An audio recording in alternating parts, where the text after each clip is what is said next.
guys, I'm Branden Sewell and owner of Seal Pro Painting, and we're here for another community spotlight here on the Space Coast. And I've got our guest, Greg Weido. He's with Primerica and he's a financial advisor. Greg, do you want to introduce yourself really quick? Yeah, Brandon, thank you. Of course, as you said, my name is Gregory Weido, with Primerica Financial Services. We're locally here in Florida. I'm in Brevard County. We have a couple of offices here in Satellite Beach, as well as in Cocoa Beach, Florida. And unlike perhaps most financial advisors, we tend to not just meet people in the office, but we can meet people really anywhere at any time. So we're sort of broad in that. So. Awesome. Good stuff. Well, thanks so much for being willing to do this, Greg. I've stated our goal with these is just to let our local community know about the businesses that are around the Space Coast and the areas that we serve, to, Mhm. let them know how they can access your services and what you have to offer. So it's awesome to have you here. Awesome. Um, Mhm. so can you just tell me, when did you get started with Primerica and that whole process there? And are you the owner of that business? How does that all work out? So the way, and just to answer the first question, Brandon, we started in Primerica in 2005. And to kind of give you a backstory real quick about how that all that happened, my wife and I are both, we came from the health professions. We were both athletes. I was a cyclist. She was a runner. And we were living in Colorado. We both grew up in Brevard County here. I grew up in Myrtle and she grew up in Satellite Beach, but we met in this small little mountain town called Estes Park, Colorado. And we got married out there, started a life out there. And the backstory is when we first got married, like any young couple, you start talking about money and personal finance and kind of bridging two lives together. So fortunately for us, Brandon, as students, a teacher appeared. And that teacher for us was a woman by the name of Robin Jankowski. Now, of course, you don't know Robin, but Robin retired at age 31, independently wealthy. She took Progressive Insurance Company public. And so she came into her life at a very influential time. And she said, you guys are young, you got plenty of time to invest and put money aside and just, build your future. But if you got hit by a bus tomorrow, you just ran out of time. So she really kind of taught us how to correctly build a financial life. And that was very influential for us. So we started in Primerica as clients in 2005. And one of the seeds that Robin planted within us was, there's not enough people doing what I do. If you're inclined to learn this business, I'll teach you everything there is to know about money and personal finance. And we said, no, we're good. But we were very impressed by the education that happened with us. And so we saved about 50K in 2 years, really got on track financially. And so we made a decision. We got tired of working for somebody else in 2008. We came into the business and we haven't looked back since. And so it's just been a very, huge blessing in our lives, in many ways, and not only just ourselves, of course, but the way in which we get to impact others' lives too. Awesome. Good stuff. So I know that you're a financial advisor. Do you guys have any staff? And if you do have any staff or not, what are your qualifications as a financial advisor? So, of course, this is a licensed field, and so yeah, we do have quite a bit of staff, in our offices and actually beyond, because we work in a lot of different states. So we have 36 different states currently that we work in with clientele. Qualifications wise, we have a Series 6 license, as well as a 63, 26, and 65 licenses. Those are all securities related licenses. If you know what those are, they're just higher echelon licenses. Life insurance license. Some of us are health licensed as well. But it just allows us to be sort of full spectrum in the business and how to handle all the moving pieces that make up or comprise people's financial lives. And so because we have staff and because we have people that we have to train and develop, inevitably, those qualifications come in handy to train and develop, of course, the future generations in financial services as well. Awesome. Good stuff. So you kind of alluded to this in your introduction, but as far as your personal finance journey, is there any other detail that you want to share, like from where you started to where you are now? Yeah. Obviously, I think for me, like when I think of somebody that I want to handle my finances, I want to know that they've been successful themselves. So you can share as much as you want to or as little, but just about your own personal Yeah. No. finance journey. No, it's a really good question because I think it's an important question that anybody that you're really considering handling your finance, you have to kind of know their journey too. And so, as I said before, when Robin came into our life and really kind of taught us how to build and start a financial life, it was very impactful. Saving 50K in 2 years in our mid 20s, young 20s. But what I didn't tell you about that story, Brandon, was my wife in 2008, July 10th of 2008, she was nearly killed in an accident. She was hit by a car while riding her bike in Colorado, which is, of course, a popular activity to do out there. And the driver didn't have insurance, didn't have a license, was 18 and pregnant, like worst case scenario. But because we had that conversation with Robin, several years prior, financially we were solvent. Right. And, because of her injuries, my wife couldn't work for a year, but, we had an emergency fund and we had a legal defense strategy. We had, proper things in place, right? And we didn't become a statistic as a result of that event happening. And so it really became sort of a foundation for how we built our business in reference to, really taking an education approach with how do we teach financial literacy really to people. And if you springboard that, many years now in the future, obviously we have 5 children. To be debt free and financially independent at this point in our lives is a big deal. We don't know a lot of people like us that did exactly what we did and took the journey that we did. But we try to impart a lot of those lessons that we learned earlier on in our lives. And it's just a joy to be able to do that. And a blessing to be able to do that with people that are just getting started on their financial journey, or that I'm meeting people that are in their 60s and 70s that are at the end of their financial journeys in reference to that transitional time. But the number one thing is people always need education. They always want, you always want to bring people to the doorstep of decision and help them make, good choices for them. So, but yeah, it's massively impactful. It's been massively impactful for us in our personal journey. Awesome. Good stuff. So it's obviously it's good to know, like I said, working with somebody who has had success themselves. So that's good stuff. What is your mission as a financial advisor? What inspires you to work with your customers and to make a difference in their lives? The number one thing for me when I work with people, Brandon, is to simplify finance. There's a lot of information out there, and a lot of people get confused over what should I do? What are the next steps? And try again going back to the educational process that we take our clients on that journey. But it's really to try to simplify things for them and to just there's a lot of moving pieces that make up or comprise people's financial lives, and it's our role as experienced financial advisors is to try to simplify what's going on and what are those obvious next steps. And so that's number one for me always. And if I ever leave people more confused when I found them, I'm not doing my job. And so we want to make sure again that people are making decisions that are good for them, number one. But also, with all the licenses and et cetera in the background that we have, number one, too, is, of course, people don't care how much you know until they know how much you care. And I think that's really important for us, too, is just to be able to, care about that person that's sitting across the table from us. We're stepping into their lives in a pretty big way. But again, to be able to help them make just, what I call just very peaceful decisions in regards to their finances and their financial life.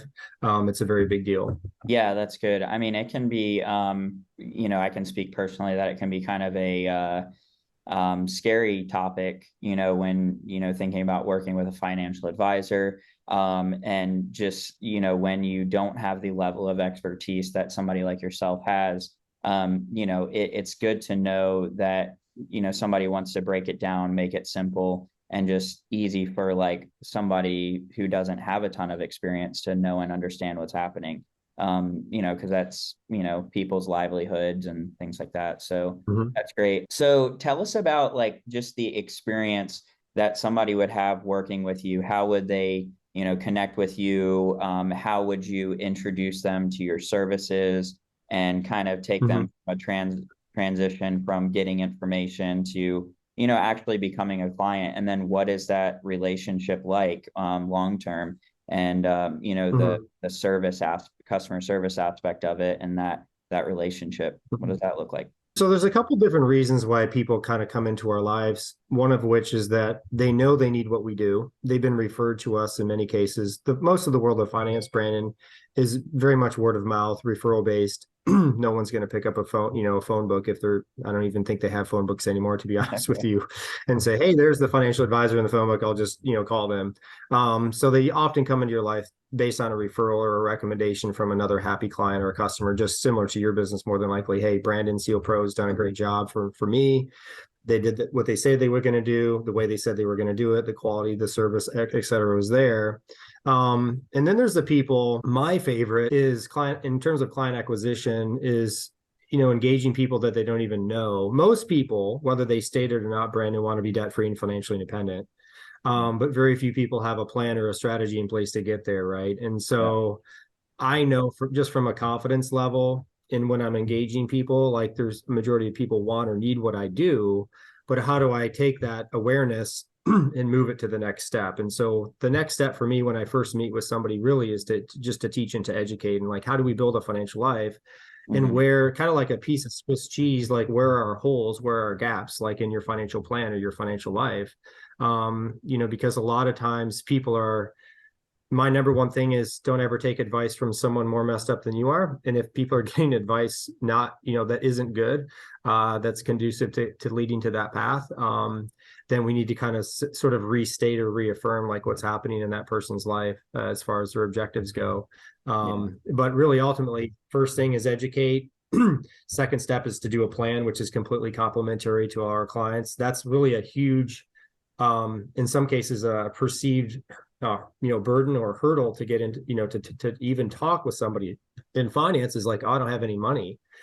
And so we sort of take that away as like, people that have money at some point didn't have money. And so they had a conversation or they had something happen in their life where that started happening. And so it often doesn't happen by chance. It happens by choice.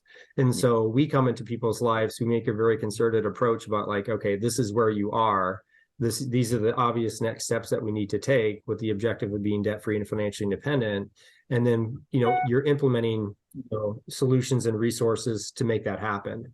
And so the biggest thing for us is that we aren't fee-based and we don't charge anybody for our services in reference to the planning, which is a big thing, because we take that away. And so we can get people, whether they're just getting started, our bookends are just getting started, to just like, hey, I'm financially solvent, I'm financially affluent potentially, and here's what I need.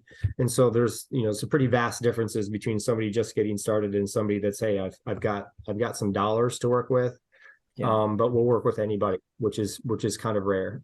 So yeah, that's great. I love that you said like you put a plan in place. That's one of the most challenging things about personal finances. Understanding what are the next steps, how do I go from where I'm at right now to where I want to be, and then having that broken down and being able to say, okay, this is each step that I'm going to take to get to the end goal, which is great. So, you kind of just alluded to it. There's, my next question was going to be who is a good fit for your services, but you're pretty much saying that anybody, who wants to be successful in their finances. One of my other questions when it was going to be, does somebody have to have, a certain amount of capital, to use your services? I know there's a lot of financial advisors out there who may require like, oh, you have to have a minimum of, let's say, 50K before I'll work with you. Right.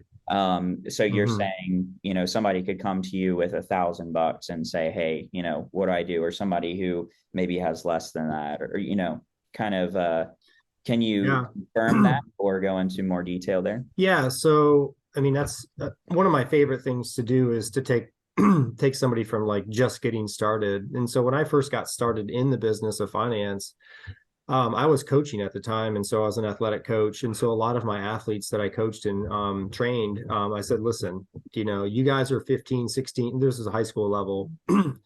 You guys are young, you got plenty of time to invest and put money aside for the future. Let's start now. And so, because I had a degree of trust. I mean, the first rule of just of this journey is to establish trust with people. And so because I had that with a lot of my student athletes, a lot of them like, hey, let's start some things for you. And so that was great because they had nothing, but they could put 25 or $50 a month away because a lot of them were working. And so, that's such a blessing that I'm able to do that. But I mean, if I were to, there's really kind of six criteria, Branden, that I kind of look for when I'm working with somebody. Often they kind of, most of the majority of the people that I work with fit into the following 6 points, which is they're married, they have kids, they're homeowners, they have a job. They're between the ages of 25 and 55. And the six is they lived in the area for at least 2 years. They Mhm. usually fall, most of my clients fit those following 6 points because the majority of those types of people need or want what we do. Not to say that I wouldn't help an 18-year-old that's just getting started, which is a great thing to do, right? Mhm. But at the same time, like my thing is I want to give everybody a chance, Yeah. and help them make decisions that are good for them. And so, and because most of the world of finance unfortunately is transactional in nature, Hmm. which is like you walk into a bank, they're going to try to sell you something, right? The services that they have, where my number one thing is to teach and educate first, and the transactional stuff happens as a result of the educational component of that. Sure. But that's always the first step for us, is to teach and educate people how money works. Yeah, that's great. So, what would you say is the biggest mistake that people make financially on their personal finance journey? I would probably say three things. One is a failure to plan. Number two is they're uninformed, and number three, they're misinformed. And so people tend to spend everything they make just to live, Hmm. and they don't ever allocate 10% of the first 10% of what you make should go to yourself at a minimum. And because I always tell people, Branden, is if everyone else ends up with what you make, you might as well just go be fit, go fish all day. I don't know, just live under a bridge. I don't know. But the main thing is like you have to keep or retain, right? At least something, Right. before everybody else gets it. And so I think that's one thing. And of course, a lot of times people tend to overextend themselves, financially. They go into debt, they have car loans, student loans, mortgages, and so on and so forth, credit card debt. And so that's a big thing where debt is consuming people's wealth. And so, my number one thing is if I can get to people as early as I can in terms of like, again, I've got 5 kids, every single one of my kids invest. And they're, because a lot of people don't know there's no minimum requirements to start investing. You don't have to be, 20 years old or 18. You can be under 18 to start investing. So Yeah. the main thing is like the younger you are, the better it is, and the more time is on your side. But again, I think the number one thing is just people don't know what their numbers. I like the fact that John Maxwell, who a lot of people are familiar with, said, just from a budgetary standpoint, a budget is simply telling your money what to do instead of wondering where it went. And a lot of people are living like, where did it go? Um, I think you heard me ask this a few Fridays ago in a meeting that we were at, and that is, think about how much money you made in the last 10 years, Hmm. and just whatever that number is, how much have you made? How much have you kept? If the Yeah. answer is zero, we've got to figure something better out, right? And Right. so that's definitely something that we want to focus on when we get together. As far as when I'm first meeting with somebody, is like, okay, let's figure out how to retain more of what we make versus spending everything. Yeah.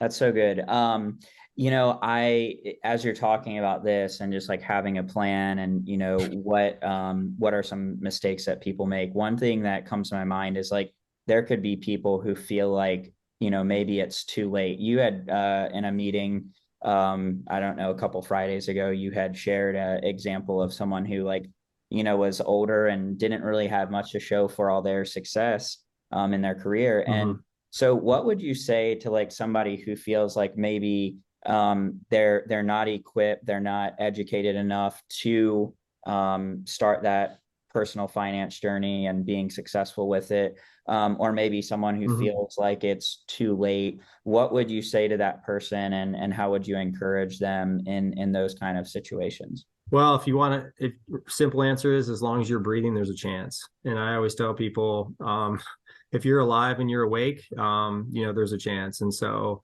we've got to figure out, again, a lot of people are wasting money. I'll say wasting money, but overextending themselves, like, going out to eat every day, getting a coffee every day, smoking. There's just a lot of times people have these habits. If they could even cut back even 10%, we can retain more of what we make, right? Because at the end of the day, again, if everyone else ends up with your money except you, We really have to strenuously start evaluating like what do we need to do. And most people understand their financial situation at least on a surface level.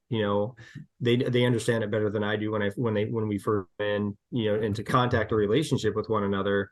But where I shine, I guess, in terms of what I specifically focus on, is I'm able to take a lot of different pieces of information and put it all together in like one place. Like, here's the next 2 or 3 steps that we need to take in order to make your life better. Branden, I don't think either one of us come into people's lives and say, like, how do I make this person's life worse? Right. All of my interactions is like, hey, how do I make this person's life better by Yeah. what I know and what I understand and the degree of knowledge and experience and expertise that I have.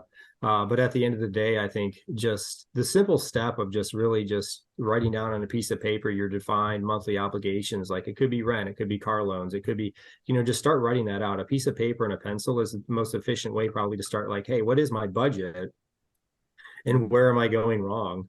Not wrong, but what do I need to tweak in order to facilitate keeping more of what I need to make? And again, I can give you very specific examples of what some things that my wife and I have done in the past to where what's led us to where we are today. Gotcha. Yeah, no, that's it's good. I I love that there's such an educational approach to what you're talking about. It's like um everybody has a chance, everybody has an opportunity. They just have to get started and get that plan in place. And I think so many people get afraid or hold back because of what they don't know, or feeling like it's so unattainable. But just getting a Mm-hmm. plan and then just getting started is, I think, and you would probably agree, just half the battle. We're Yeah. As we're coming down to the end of this, I'm gonna go through some just quick questions. What would Mm-hmm. be a way for somebody to get in touch with you if they're interested in getting on track with their personal finance journey? What's the best way for Mm-hmm. someone to contact you? Number one is probably a phone call or an email. I can tell people my phone if you want. I can give them my personal cell out. Yeah, It's fine. please. Yeah, share that information if somebody sees this video and wants to reach out and contact you. Maybe, phone number or email or whatever, however you want somebody to get in touch with you. Yeah, my email is Greg. So my first name, Greg Weido, Weido @gmail.com. That's a personal email. I'll just say, hey, Greg, I saw this video. Just love to connect. Just love to learn more about, hey, how can we get started? Or just maybe just doing an intro conversation. That's great. My cell phone, 970-481-8100, 970-481-8100. That's, people can text me like, hey, Greg, I saw the video. Sounds exciting. Sounds like you're a good guy, whatever. But I mean, the main thing is just to facilitate connections. Yeah, And I think both of us are probably people that answer emails and answer phone calls within, a reasonable amount of time. And so again, because like you said, I think Branden, is like the first step is just making that choice. And I always tell people, listen, it might be an uncomfortable conversation. A lot of times people are like, hey, I'm just really embarrassed or just really not comfortable having these types of conversations. But my answer is always like, you want to be uncomfortable for the next 30 minutes or for the next 30 years? right. It's your choice, because if things continue on the way they're continuing on, somebody needs to come into your life, a line in the sand moment, and say, like, enough's enough. We need to figure this out if it's really bad. And I like those, I really enjoy those moments and those opportunities that we get in our business to be able to solve people's challenges, because they're not, so monumentous that we can't overcome them. We can give advice, we can give direction, we can give solutions that again, make people's lives better. Awesome. Good stuff. Well, thank you so much for answering all of those questions in relation to personal finance. I'm going to ask you some more questions that are, just random rapid fire questions, just so people can get Mm-hmm. to know you maybe. I know you said you live in Merritt Island, right? Correct, yes. Right. Mm-hmm. So, what is your favorite place to eat in town? It could be Merritt Island or just anywhere on the Space Coast.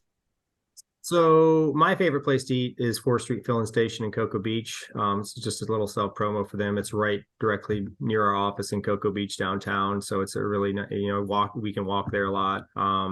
Just a really chill place for, for, I want to say locals, but everyone's welcome. But there's good food, good grub, and just I just enjoy the atmosphere there.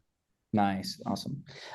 What is your favorite thing to do outside of, your everyday job, financial advising? Well, with 5 kids, life is pretty full. So there's dance classes and schedules and everything. We just had a big dance recital yesterday for Christmas. But I would say traveling is probably is a big one. We were in Awesome. Argentina last month. We bought a school bus. We have a renovated school bus that we take. We go up to Tennessee. We've got a family place up in Tennessee. So just getting out, seeing the world, and just Yeah. I'm inclined to spend money on my kids and family with experiences Yeah. versus just material things. And just there's a lot to see out there. So it's just, that's what we really love to do. That's good. I'll be in Tennessee. I'm heading there Friday. So middle Tennessee Nice. stuff. It's gonna be cold. Awesome. What's your Yeah. favorite book on leadership, business, or personal finance? Well, Think and Grow Rich, Napoleon Hill is probably number one. It's just a foundational book that's been around for so long. If you haven't read that book multiple times, you should. It should be your reference. Um, there's so many books out there that I could reference. I really like reading historical books too. Reading currently Winston Churchill's biographies, but um, I want to say The Game of Life and How to Play It by Florence Scovel Shinn. That's a really good one. It's a basis for like how you should, I don't want to say how you should think, but just, we're all different human beings, but in the same time, understanding how you think, act, and operate is very important. And that's a really good reference book. I really like books about leadership and the mindset stuff. Okay. The Power of the Subconscious Mind, this thing called You by Ernest Holmes. Those are all really excellent books because it really just relates to like if you can understand you and how you think. There's a lot of change that you can see not only in yourself but the world, of course, too. So, and like Gandhi said, be the change that you wish to see in the world. So you got to start with you. And so those are really excellent books. But Think and Grow Rich by Napoleon Hill is probably one of the best ones. Nice. That's so good. I first got, my feet wet with personal finance, reading books like Rich Dad Poor Dad and read Yeah. Dave Ramsey as well. From like Mhm. I think there's a balance, and I think you would probably agree to like you don't want to be on like too much of an extreme of like you said, like over leveraging or just not being smart, but then also, like Mhm. Dave Ramsey's approach to managing your debt and managing those Mhm. behavioral aspects of personal finance has been a big learning thing for me. And I actually Mhm. just found out about this book called I think I might misquote. I think it's called The Road Less Stupid. Um, Mhm. I'll have to Mhm. double check that. Let me just give the I exact. haven't heard I haven't heard of that one yet.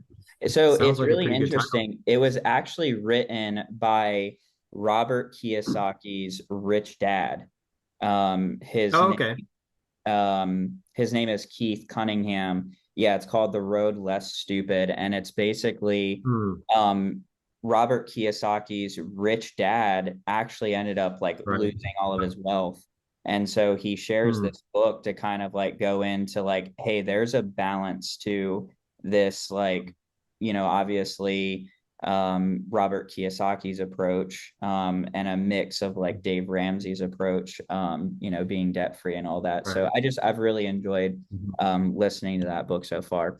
But anyway, Hmm. next question. Just name something that not many people know about you.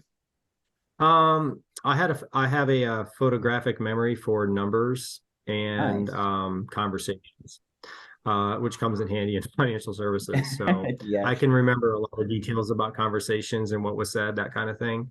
Mhm. But I also can remember numbers and sequences and dates of births and which is Nice. I can in some cases social security numbers, but not that I use that against anyone. It's just Yeah, sure. it's helpful because you just have those repetitive things that you see often, and so it's Right. become handy. for this line of work. So That's good. Well, hey, we're coming down to running out of time. So I'm going to go ahead and let you go. But thank you so much, Greg, for being willing to do this. And mhm. please, if you are interested in getting on that path to success and freedom in your finances, reach out to Greg. I've had the opportunity to get to know him. He's a great guy. And I can really just attest to the fact that he wants to educate people and help them to just better themselves. And so that's always great when you have somebody who's a teacher and really wants to educate you. So reach out to Greg. We'll put all of his information out there on this video. And thank you again, Greg. Enjoy the rest of your day. All right. Thanks, Brandon. You too, sir.